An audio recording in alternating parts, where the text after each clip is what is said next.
j'étais tellement fier de rencontrer la belle Danielle parce que quand j'ai commencé à faire le premier livre, je voulais savoir qu'est-ce qui va se passer avec le Micmac ou Mi'kmaq langage. Alors, j'ai cherché partout et incroyablement, le plus grand linguiste sur le Micmac language est un Gaspésien. C'est le grand professeur Daniel Cyr. Il demeure à New Richmond. So, mon Dieu, qu'est-ce que c'est ça? So, alors, j'ai rencontré Daniel. Nous absolument, immédiatement, à tomber en amoureux, nous deux. Et so, Joan et moi mangent avec elle. Elle reste chez moi. Et so, nous avons eu un très bon temps. Et quand la grande maison d'édition qui s'appelle Québec Amérique a acheté toute la saga, il m'a demandé, avez-vous une idée pour un traducteur? So, alors, mon Dieu, Daniel est dans la Gaspésie, il connaît le langage ici, elle est absolument bilingue. So, alors, j'ai dit, mais ça c'est très rare parce que d'être un traductionniste, traducteur, il faut que vous êtes un membre d'un grand syndicat parce que tu sais, à Québec, toutes les choses sont syndicalistes, mais mon Dieu. So, c'est très difficile. So, alors, mais après une grande bataille contre les administrations, blablabla, ils ont réussi à avoir Daniel. Nous sommes très heureux et chanceux d'avoir le grand professeur Daniel Cyr. Over to her. Merci beaucoup. Merci, Paul. Je me sens plus grande que d'habitude quand Paul parle de moi. Bonjour à tout le monde, ça me fait vraiment plaisir de pouvoir parler à mon tour de cette aventure de la traduction, mais je dirais même des débuts de l'écriture, parce que quand Paul et moi, on s'est rencontrés, Paul était en train d'écrire le premier tome, Le Déserteur. Oui, c'était là, et puis c'était assez amusant la rencontre, si je peux me permettre cette anecdote-là, parce que j'ai enseigné toute ma carrière à l'université York à Toronto, mais je suis toujours restée gaspésienne de cœur. J'ai toujours gardé une petite maison à New Richmond en me disant que je prendrais ma retraite en Gaspésie. Alors ma maison, elle est juste à côté du village gaspésien de l'héritage britannique à New Richmond. Je ne sais pas si vous avez déjà visité ça, mais en tout cas. Et puis un jour, je reçois un appel de Paul Allman. Mon Dieu, c'est à mon tour de dire mon Dieu, oh my God.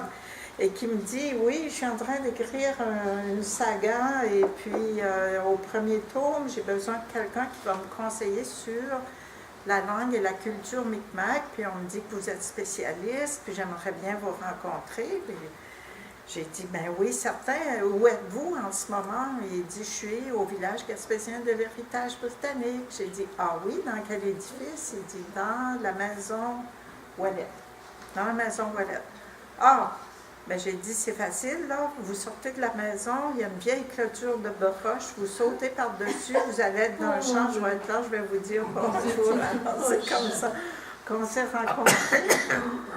Et puis, je vais en arriver, je vais passer pour arriver à la traduction.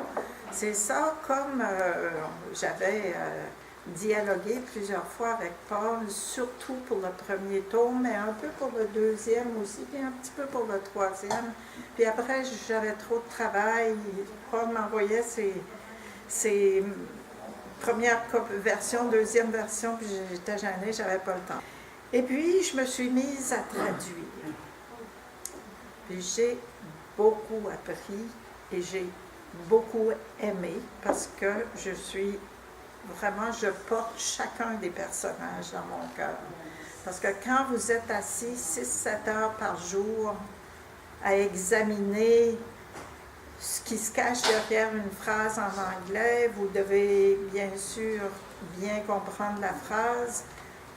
vous assurer que vous comprenez bien ce que l'auteur a voulu faire avec cette phrase-là, parce qu'on fait des choses avec le langage, on crée des émotions, du rire, de la peur, du suspense, etc. Puis aussi, il fallait que je comprenne toute la dimension historique, toute, comment je dirais, la technique du début du 19e siècle. Ça commence sur un navire de guerre, un trois-mâts. Ben moi, j'ai jamais visité ça, un trois-mâts. Hein? Alors, commence à chercher partout sur le web les parties d'un vaisseau de guerre des années 1800, puis trouver dans un dictionnaire illustré, puis voir si c'est ce mot-là, c'est bien cet objet-là. Puis maintenant, comment ça se traduit en français? C'était quoi la nomenclature pour un navire de guerre français de la même époque? Alors, j'ai vraiment fait mon cours de marine de guerre du 19e siècle. Après, quand le personnage s'enfuit de son navire, il se fait un sac de choses essentielles à sa survie, puis il apporte, par exemple, sa boîte d'amadou. La What's boîte Amadou? Amadou, c'est, you know, that tinderbox. Oh yeah, yeah. Tinderbox. Correct. La boîte d'Amadou, j'ai appris que c'était l'ancêtre du briquet. J'ai fouillé parce que je ne comprenais pas comment ça marchait, comment est-ce qu'on faisait pour allumer un feu avec ça. Alors ça, c'est encore comme une journée de recherche pour me dire, OK, je l'ai dans la tête, je sais comment ça fonctionne, je peux le traduire en français. Alors ça a été la première dimension, je dirais, excitante et je vous la souhaite parce que j'ai essayé de traduire vraiment pour respecter ce que Paul a fait, c'est-à-dire que son roman, c'est plein d'aventures, c'est plein de détails techniques, c'est plein de sentiments amoureux aussi. Des fois, il y a de la colère, des fois, il y a de la drôlerie, puis on voit les contacts entre les Micmacs, les anglophones, les francophones dans la région là, de Passepébiac, Chiguac, Port-Daniel. Et puis, c'est vraiment, là, je dirais, pour 20 $, là, vous achetez un billet pour un voyage dans le temps. C'est comme si on était là. C'est vraiment comme si on était là. Et puis, moi, j'ai eu le bonheur et le plaisir de visiter la maison ancestrale de Paul et de Ted. Alors, je connais la maison par cœur, puis dans le deuxième tome, par exemple, il y a une petite querelle entre un frère puis un beau-frère, un mari, pour est-ce qu'on va mettre un escalier ou une échelle pour monter au deuxième étage. Puis là, James, le héros, avec son beau-frère, ils font comme un compromis qu'ils vont faire un escalier, mais il va être assez abrupt. Puis il est encore là, cet escalier. Moi, quand je vais chez Paul et Joan et Ted, je dors dans la grande chambre qui était la chambre des ancêtres. Puis je le monte, cet escalier-là, là, puis il ne faut pas boire trop de vin. Qu'est-ce que je pourrais dire aussi du livre et sa traduction? Ben, quand on traduit, il y a différentes difficultés pour un traducteur. D'abord, est-ce qu'on respecte la langue de départ, l'anglais, ou la langue d'arrivée, le français? Qu'est-ce que ça veut dire, ça? Ça veut dire, pour créer l'ambiance, il faut respecter l'ambiance de départ, mais il arrive un point où si on la respecte trop, les lecteurs en français, ils ne comprendront pas. Alors, il faut comme recolorer le texte pour que ça paraisse naturel à des locuteurs francophones. Parce que la qualité d'une bonne traduction, c'est que ça ne paraisse pas que c'est une traduction. Ça fait que là, j'arrive à une difficulté, mais vous me le direz, vous m'écrirez, c'est que les personnages, qu'ils soient francophones ou anglophones, ils ne parlent pas tous de la même manière. Dans la communauté anglophone, ceux qui sont plus instruits parlent un anglais plus formel. Les femmes c'est ça, moi je suis linguiste de métier, une femme qui veut se faire un peu plus haute que son statut va parler d'une manière plus formelle, plus, on dirait peut-être plus guindée. Après ça, du côté des francophones, ben là, il y a des Jerseyais, il y a des Acadiens là-dedans. Ces gens-là ne parlaient pas de la même manière à cette époque-là. Et puis, comment faire aussi pour montrer que dans les dialogues qui sont tous en français, dans le texte original, il y avait un anglophone qui parlait anglais puis un francophone qui parlait français. Ça, c'est des grosses difficultés. Oui. Mais,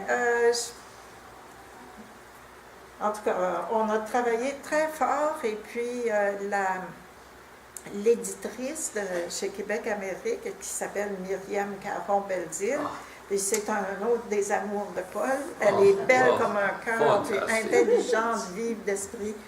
Alors, elle et moi, on s'écrit beaucoup au cours de la traduction parce que je lui envoie les chapitres au fur et à mesure que je les traduis le premier jet parce que s'il arrive quelque chose à mon ordinateur, il faut qu'il y ait une copie en dehors.